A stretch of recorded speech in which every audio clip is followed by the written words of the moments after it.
Welcome back, everyone. So, along with Dr. Jamwal's talk, we got to know some nice piece of music which we enjoyed in the break too. It has been exciting 2 days.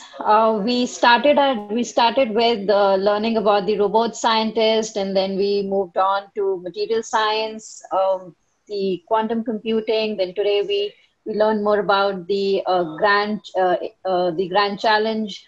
Then a lot about the cognitive science. Then moving to the creativity and novelty that AI can bring in. So all of these talks had something in common. That was what AI is doing good, what it can do better, where it can bridge the links, how humans and AI can interact with each other, how robots can interact among themselves. What we haven't probably talking about so far is how does AI fits in this overall space? How does it fits with the human civilization? What kind of impacts that AI has other than the fascinating things that we think about in science? So that's what probably our next speaker is going to talk about, Dr. Sundar Sarukkai.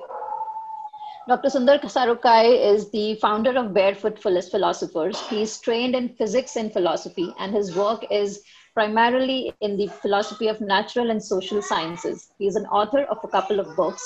His book titled J.R.D. Tata and the Ethics of Philanthropy was published in July 2020. He's the co-chief editor of the Springer Handbook of Logic Thought in India, the series editor for the Science and Technology Studies series, Routledge, and editorial advisor member of Leonardo as well as Mark. Over to you, Dr. Sarukkai. Thank you. It's a great pleasure to be here. And, I'm an outsider in both disciplinarily as well as being somewhat technologically challenged. And I also can see, coming after listening to all the people who work in the field, the kind of ideas I'm going to share with you may also capture this kind of an alienness of certain disciplines which wants to understand some of these concepts here. So I come primarily from the discipline of philosophy of science and the larger framework of science studies, which includes what we would normally call as history of science, philosophy of science, and sociology of science. And for us, some of the points which are of interest include the nature of science as an institution, as a social process, as well as the epistemologies of science, the way science creates its knowledge. What does it do in its practice that it is able to produce these powerful claims of knowledge and create a whole technological world based on that knowledge? So I'm going to speak from that perspective, and through that connect to certain questions of notions of creativity and the relationship to what does scientific discovery really entail, what kind of questions do we ask in the context of scientific discoveries, and whether I know that there have been very good sessions already which have touched upon, and in one session dealt more deeply about the questions of AI in scientific discoveries, but I'm going to speak more towards the possibility of some of the challenges to AI and the kinds of philosophical questions you can raise when we talk about the use of AI in the production of new science. So let me begin with a very simple set of observations about the nature of scientific discovery, which is about some of the features related to the creation of new science. And I'm using the term scientific discoveries loosely, and I'm also going to choose only certain kinds of features which we want to look at here. Sorry, I think I just went out of the thing. Yeah. So let me look at certain aspects of it. Sorry. Sarukkai, yeah? Would you be sharing your screen? Yeah. Did I think. Isn't it shared? Sorry. It's not shared so far. Okay, I've been looking at the screen thinking it's been shared. So sorry. Just a second. And okay, here it is. Okay, is that? Yes, we can see. Now. Okay, brilliant. Thank you. Yeah. Okay, now I need to. My video goes off if I share the screen, I think. So anyway, is the screen shared now? Yes, we can see your video Okay, and great. screen both. Okay, great. Thank you. Yeah, so one of the features which I want to look at is not just about the computational, the analytical, the structural elements which come from, for example, modeling of certain kinds of, saw earlier in Professor Chandrasekharan's talk, or questions of use of mathematics and analytical structures. I want to look at one aspect of creation of scientific discoveries and try and make sense of that domain of creation of scientific discoveries in the context of AI. So it's a very restricted focus of trying to make sense of these kinds of events within the process of scientific discovery, where major discoveries which have led to many Nobel Prizes have come through accidents, serendipity, dreams, mistakes, ignorance, and so on. And what I want to suggest here is that these examples of which are endemic, and if you just go and search for the kinds of great discoveries which have led to major prizes, you'd be quite astounded at the amount of number of great discoveries which have happened through this. Very quickly, just to almost pick up a random sample from the net, you would see accidental discoveries include X-ray, radioactivity, LSD, I'm not going to read this, saccharine, bakelite, gunpowder, dynamite, nuclear fission, conflicts, penicillin, and so on. And equally interesting for us in the context of nature of truth and discovery, because all of these are about discovering some things which we produce with certain qualities, like, things like chemicals and drugs and so on, but also discovering structures of the universe, structures of nature. And that raises very interesting questions. How is it that these accidental discoveries actually lead you towards uncovering a domain of truth of nature? But what is far more interesting, as much as the accidental, are the set of dreams, or the large number of very pioneering, influential ideas in science and all disciplines, which have come through scientists who have had dreams and who have then done something with those dreams. Just to give you again a very broad range, ranging from theory of evolution by Wallace, not the Dickens, Charles Darwin, and also the benzene structure, Kekule, which many of you know about. There's a very interesting example of Ramanujam, the famous Indian mathematician who dreams of elliptic integrals and then writes it all down. Descartes, the most important, one of the founding philosophers of modern Western philosophy, and his most important questions of methodological doubting. He records, all these are recorded by these people as coming, the ideas arising in their dreams, and then they do something with it. So, you can go on, and if you look at the kinds of great ideas that have come about, path-breaking ideas which have changed the structure of science around the world, then we need to ask, what is this process of doing science really about? And this was a very big problem, I must mention, because people who have looked at science and the nature of scientific knowledge and what constitutes scientific knowledge have been troubled by these seemingly random, non-methodological aspects, which is the idea that even if you do not follow certain kinds of a logical process to start from point A to reach point B, which is a great ideal of what it is to do science, rather than that, here you have these random events through dreaming and accidental processes and so on, which have produced this, these great knowledge systems. So how do you make sense of it? So if you really look at expanding on this scope of these kinds of what we would call as the non-methodological, other than the accident and the dreams, the notions of pattern recognition and visualization play a great role. We already heard something about Einstein and so on, but this is endemic again within the practice of science, whether Galileo's artistic capabilities to Feynman's very important use of the diagrammatic method in visualizing very subatomic processes in particle physics. It also goes so deep, not just in terms of individual people who have had these kinds of creative impulses, but in the very writing of science, the way in which science is written. So the discourse of science, that is what we take for granted as a textbook of science, the writing of mathematical symbols, for example, as something which represents something else, something which has been thought of or whatever.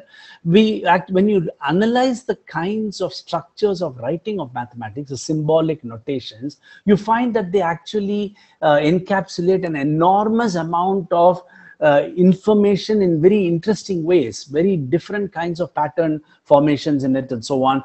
The way in which tensors are written was actually a great jump in the way you can understand theory of relativity and write not just relativity, but later quantum physics and particle physics and so on. So what is it that, how much do we want to really use these claims of accident, serendipity, dreams, mistakes, etc., to say something about science and the process of science? Okay, and as I said, there's a particular reason why I'm focusing on these elements, and we will see very soon why. One might say that the examples I've given are all of great science, and therefore we should not make too much of it. But I would also say that everyday science with everyday scientists are filled with such examples.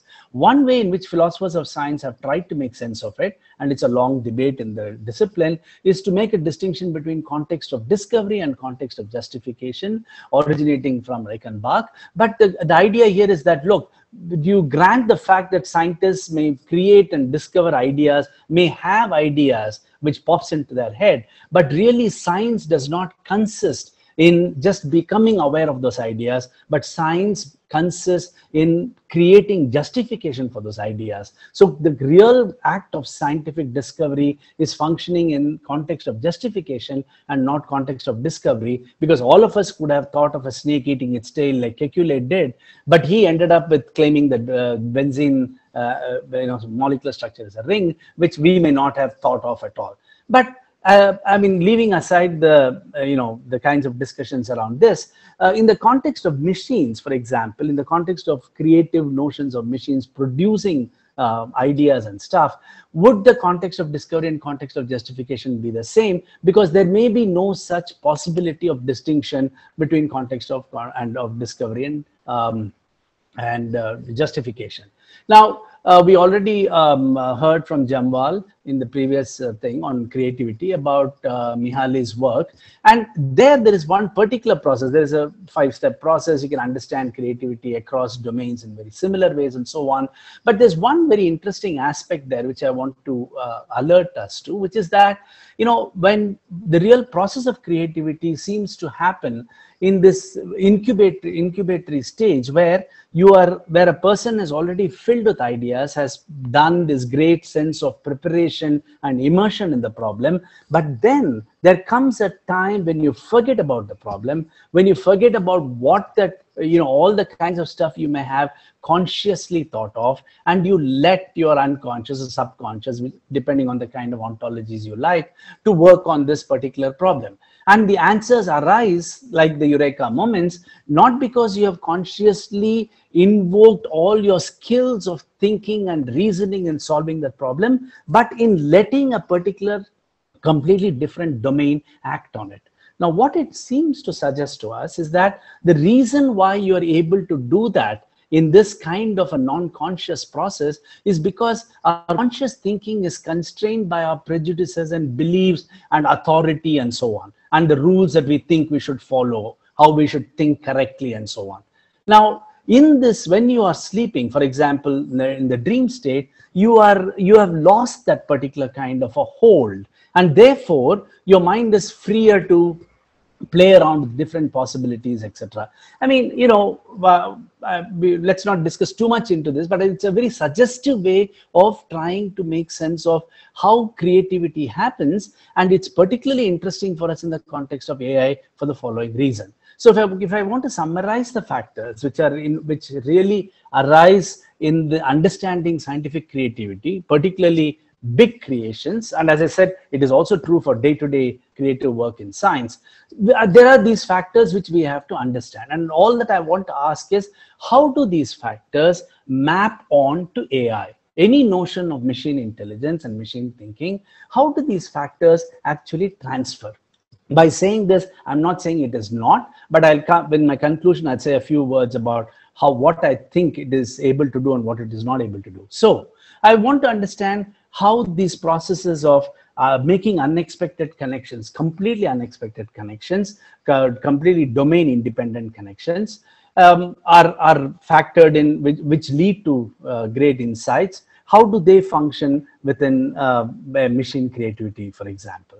So some of the factors to add to that is the importance of mistakes. Again, I'm sure you're not too surprised, but for those who think science moves in a linear process of starting with a problem and solving it step by step, would surely know that, should realize that science very rarely does this processual kind of movement, not a linear kind of starting with a problem and finishing with a problem and writing it down. That writing is a particular form of rhetoric. It's a particular form of presentation of how, the scientific results. There are many mistakes which are made, and very interestingly about mistakes, that mistakes is not a big deal. But from mistakes, you have been able to deduce something of great importance, a great truth about nature, for example.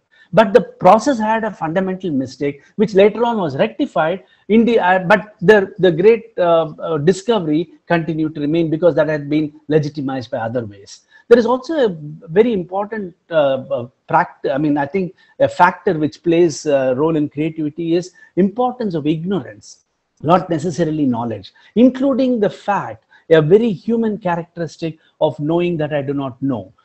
In philosophy, of course, this is an important, very important term to think about, especially, I shudder to say this in front of all of you who are also who know so many things about so many things. But the idea of ignorance itself is a very important philosophical idea, which plays a central role in scientific creativity, has to be understood. There are many examples of that. And just to give you another problematical factor in the context of AI would be that creativity seems to also arise from not following rules correctly. And again, there are many examples. It comes from misunderstanding words which are used, the semantic ambiguity, misreading what the words could have meant, but using it in another context. There are ambiguities related to, as I said, the visual, and the visual arises in a very broad sense of the term, including in discursive writing.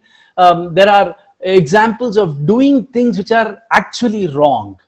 For example, this is a very old example, the square root of -1, and the capacity to imagine, given the fact that you cannot take square root of -1, but for capacity to imagine, for the human mind to imagine, let us assume that there is something called square root of -1, which I'll call I, and do things with it afterwards. What kind of processes actually capture this? And I relate this to the question of not following rules correctly, because it's an extremely important point in my understanding of this, computation, etc., which really challenges the capacity for AI to produce certain kinds of scientific discoveries which happen with the human system.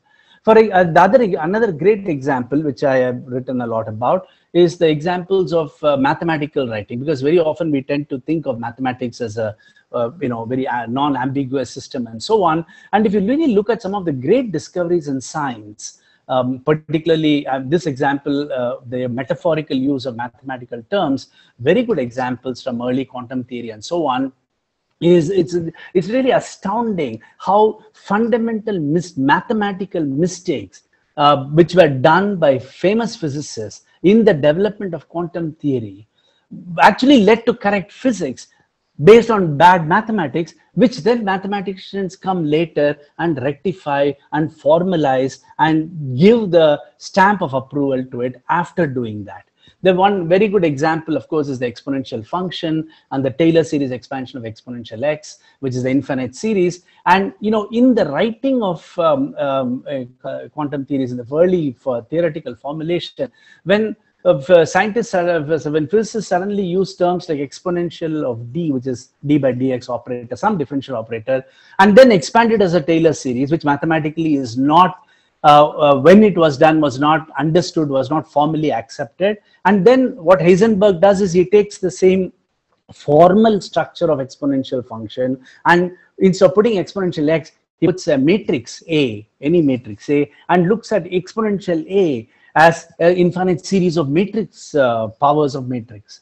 Of matrices. So these are things which are actually wrong mathematically, but have a great importance in producing the kind of results which quantum theory did. And as many of you would have heard, it's one of the most successful theories in physics and so on. So the question is, how do we understand this? But what is this notion of creativity which actually allows you to do this even in the domain of mathematics? It is not just about dreams and not just saying, okay, I'm just going to lie down thinking about something and come up with an answer, because it points to something very important, that creativity has a very, we often give great value to creativity and talk about it in terms of, great people and great creative, etc. But, creativity is often catalyzed by fundamental imperfection and weaknesses. When I mean the human cognitive systems, it is also with the human psychological systems. New ideas driven by feelings of ambition, insecurity, etc., shame, and false sense of confidence, and so on. Now, the point is not that, okay, let me phrase the point this way. So when you come to artificial intelligence, with this background of what constitutes some of the most important factors of scientific creativity in science or creation of new great scientific discoveries, then the first, I'm going to phrase this as a series of questions, and it doesn't, and I'm not asking them just rhetorically also. I'm not even saying that there are no answers to this, and I'm sure that, as I'm sure many of you know far better than I do, there are ways of responding to aspects of this question. But I still think philosophically, many of these are extremely important questions for us to engage with in far greater detail than some other domains of practice might do. So the question is that if I make an argument, how does machine intelligence not learn how to follow rules?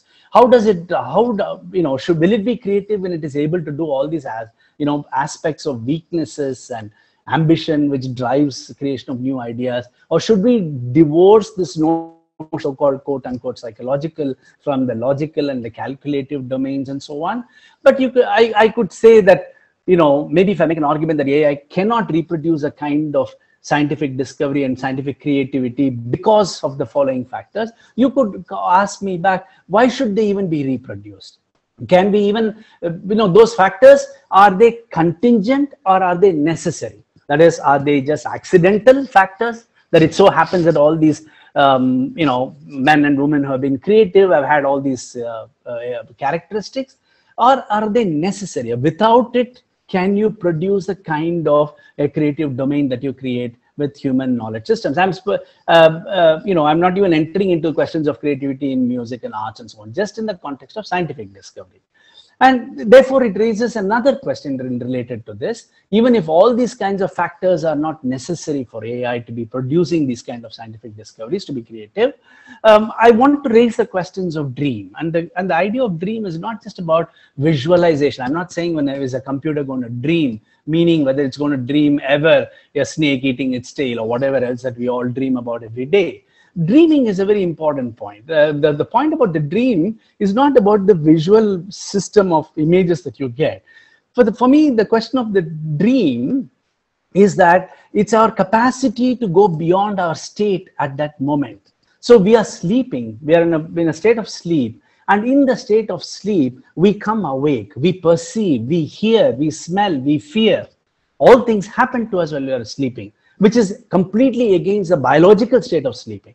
And then we do things like, like flying perhaps, or things which happen to you in past or in future. It produces events which are not physically possible.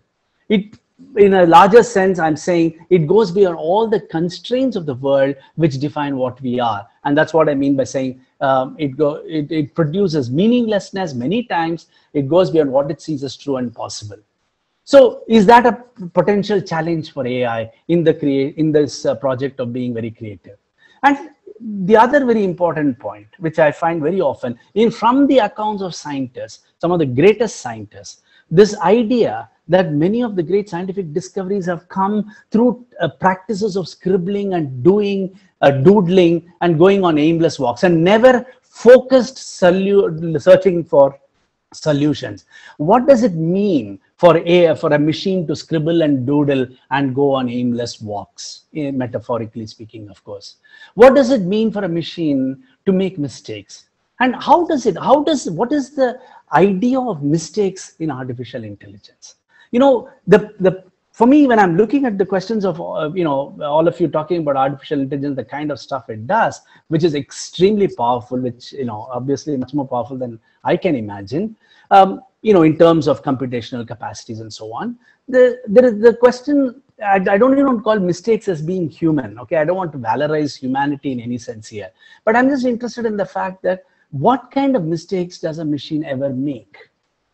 What kind, and there are answers to this. I'm not saying that there are no answers to it. It could be making mistakes from the kind of data it receives, from the kind of data it sees. The example of that, one of you has shown that example also for the ostrich and the school bus.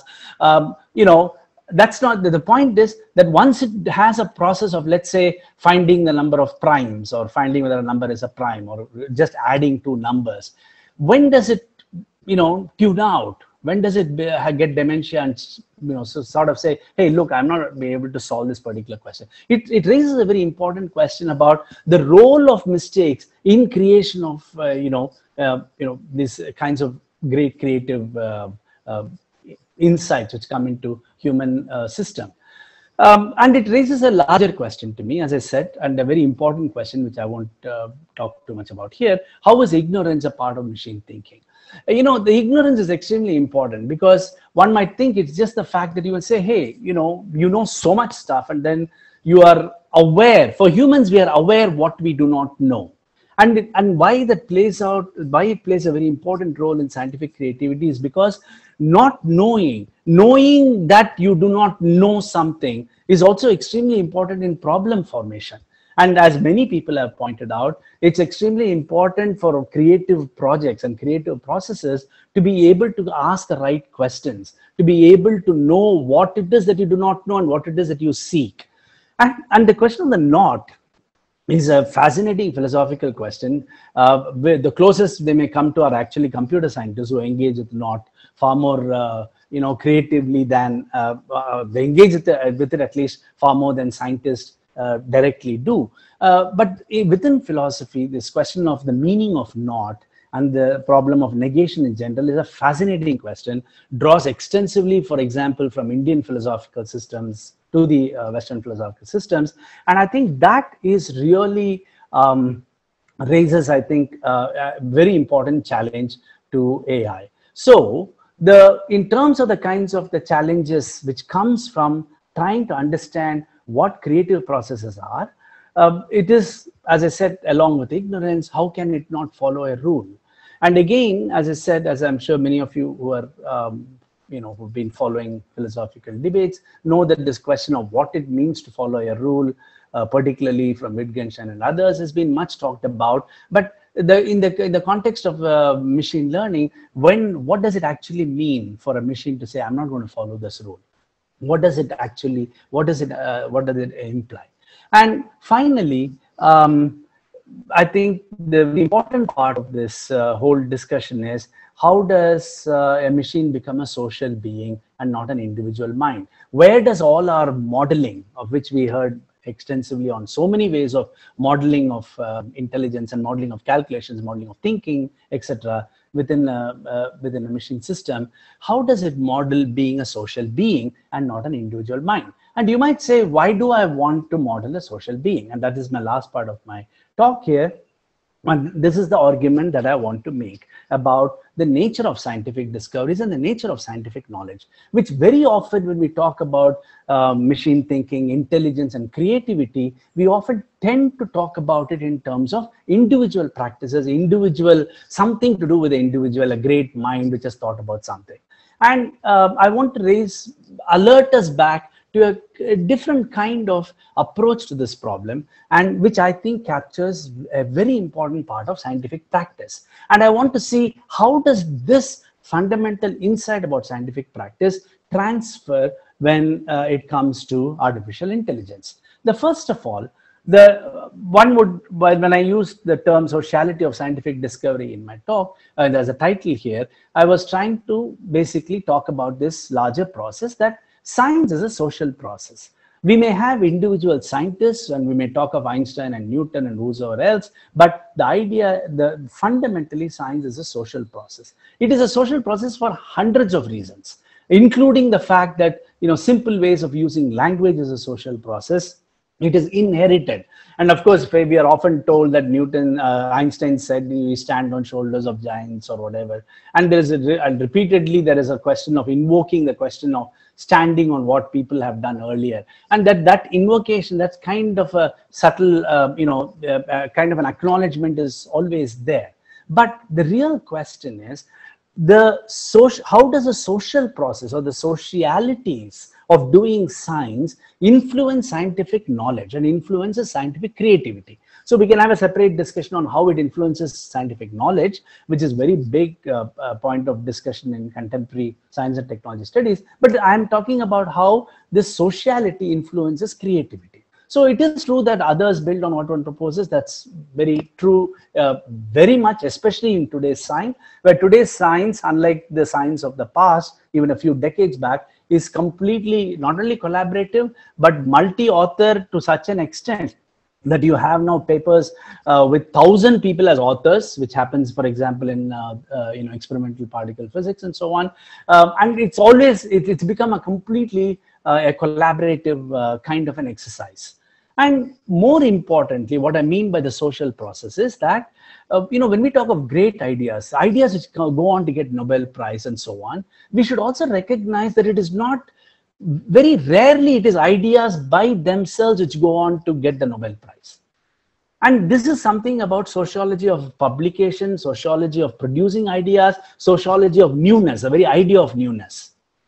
What is it, whose idea becomes important enough for us to follow? Because remember, the old idea of science as a set of great individuals who come up with great ideas, and then you have an army of ants who do the hard work of showing all the smaller details of it.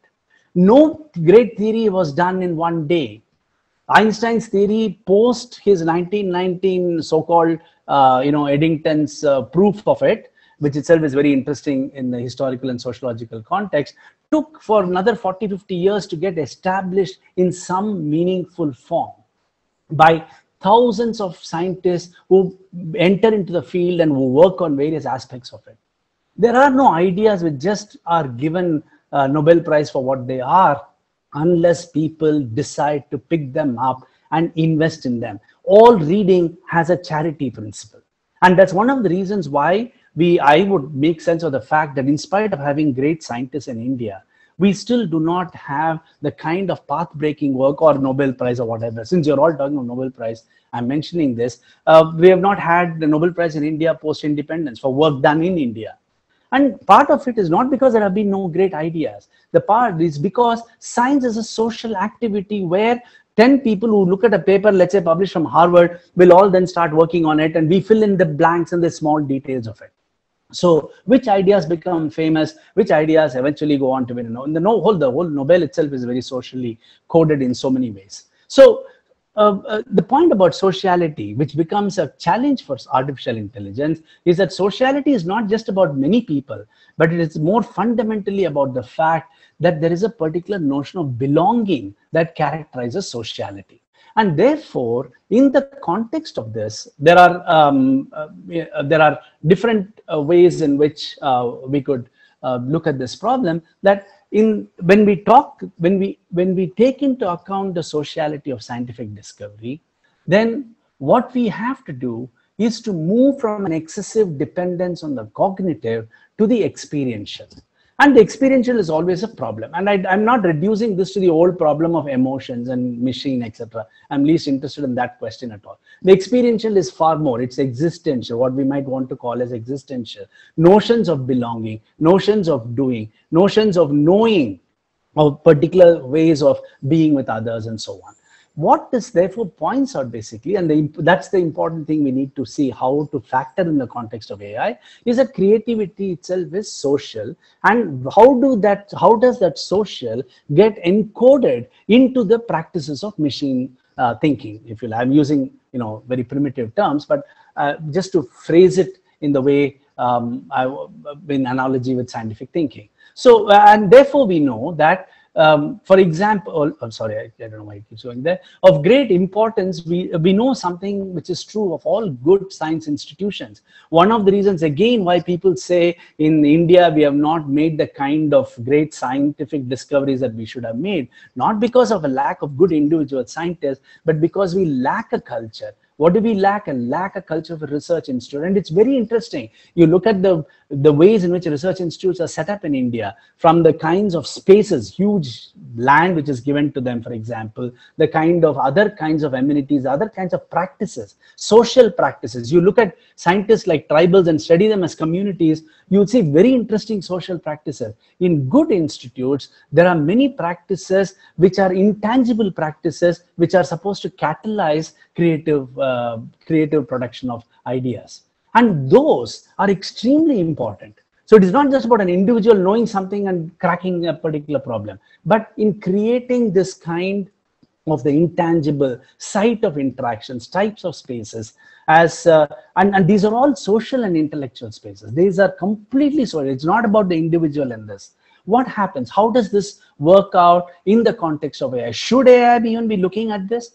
Does it even matter to that? Or are we trying to, again, I think it was, very well put in one of the earlier talks. It's not that, I think it was Prof. Chandrasekharan's thing where, you recognize that we don't have to duplicate what humans were doing, but to do things which humans never thought of. So maybe, these are some of the things which even in the kind of sociality, maybe there are new ways of things which we learn from machines. So finally, to conclude, I think the whole question of Nobel, etc., is very interesting and important, I'm sure, for people for whom it's very interesting and important.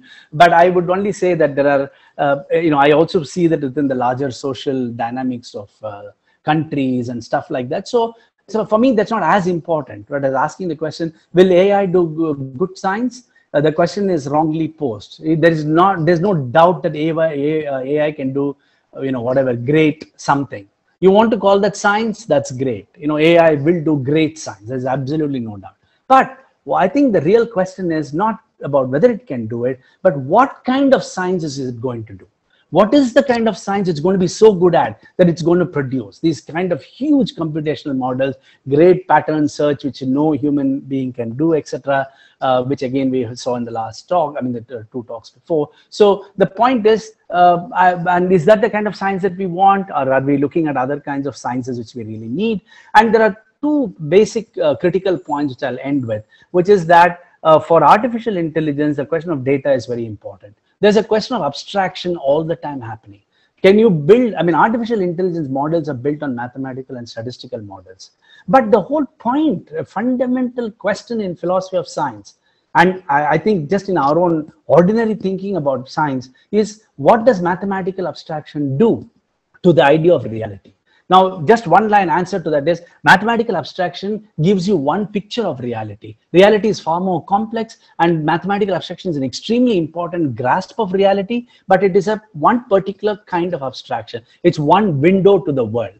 Now, you have built a whole artificial intelligence so deeply dependent on the structures, on the complete systemic structures of mathematics and statistics, then you of course will open up a new world of reality through your engagement with artificial intelligence. But how do I know that it is a kind of reality of the world which I really live in? What is it that allows me to believe? What is it that allows me to divorce the idea of the tools of artificial intelligence from the truth that artificial intelligence produces? So what tools you have definitely influence what you're able to dig or what you produce. How does this extreme dependence on particular forms of mathematical and statistical thinking, which is the bedrock of artificial intelligence, deep thinking and deep learning and so on, how does it influence what you produce? Is it a very limited sense of reality? And finally, the last point I make is that just as I think I should put a smiley somewhere here, that, it's a very wry comment, very ironical comment. The discovery from too much strength, too much calculation, too great I know machines are too great, too big, they can do so much, but the ideas of discovery from that is qualitatively different, not mathematically quantifiable. It's qualitatively different from discovery from too less, which is the human condition. Thank you.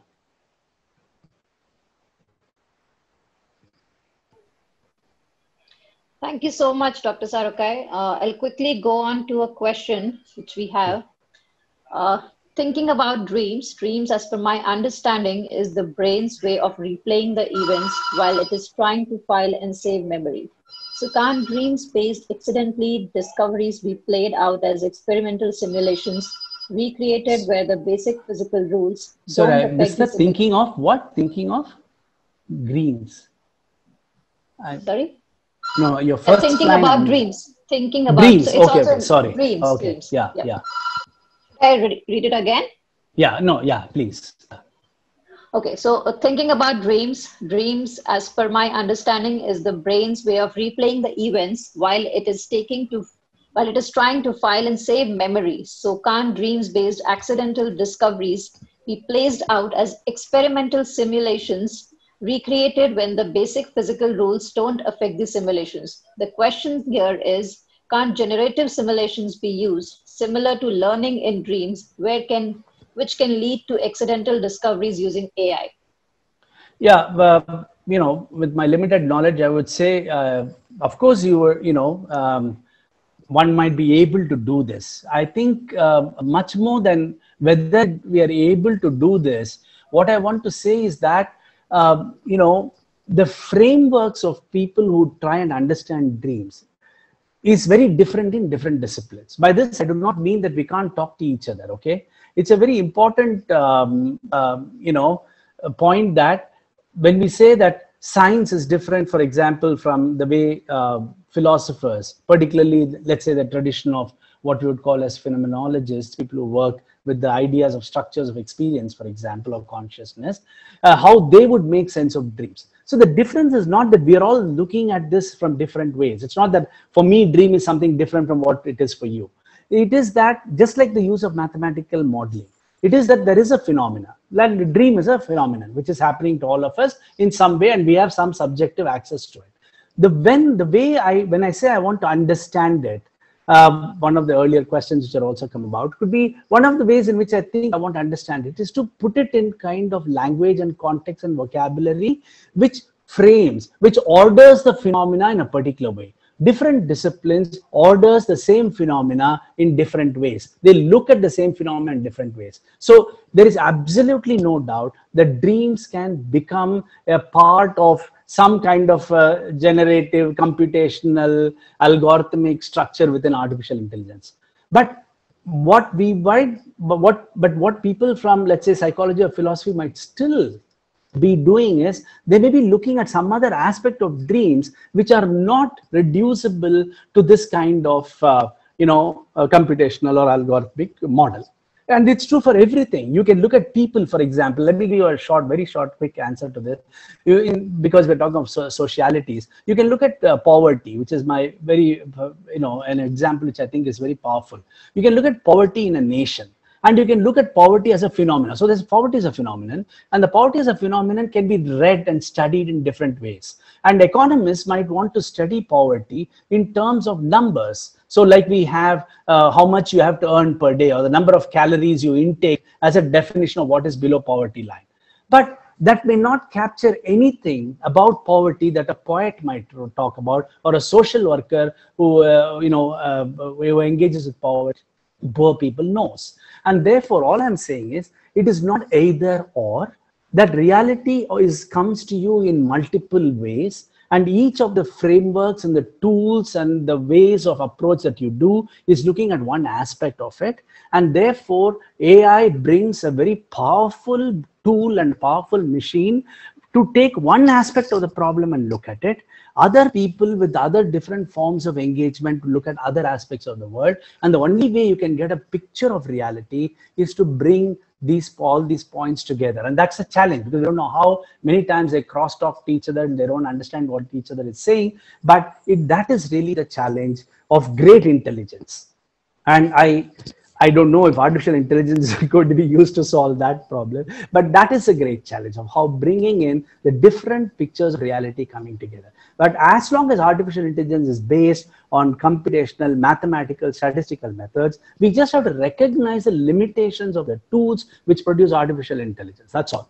The strength as well as the limitations and what they do. And for that, that's what philosophy of mathematics gives us a great entry into. Great. Thank you so much, Dr. Sarukkai.